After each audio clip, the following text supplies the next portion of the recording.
When I first heard about the Undercurrents, a story of Berlin, published in 2022 by Other Press, I was intrigued. This is a nonfiction story about Berlin, a city that I know little about. I sensed I was going to embark on a journey by reading it. Since it is a book about a place and the history of that place, rather than about people and their history, it was a different kind of book for me. The author, Kirsty, searches for clues to her own life by unearthing the history of her apartment in Berlin, and talks a little about the life she made there, including her 2 children and a marriage that ended abruptly when her husband left.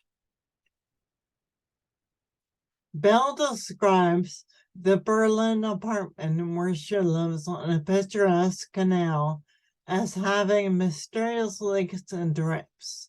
She concludes that the apartment is trying to tell her something. In trying to figure out what the house is telling her, Bell tells us the history of the city and the country where it resides.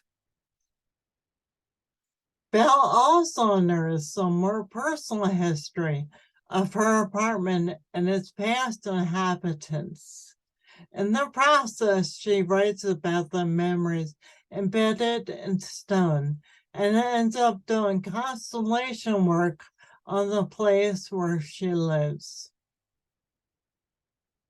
Constellation work typically involves examining family history and the passing down of traumas from generation to generation until they arise in the present.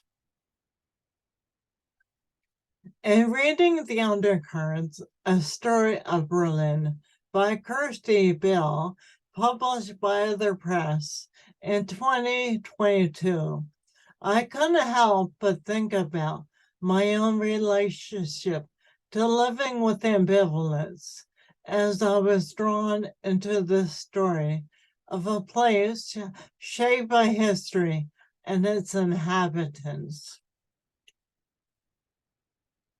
This is Janet Mason with the reviews for BookTube and Spotify.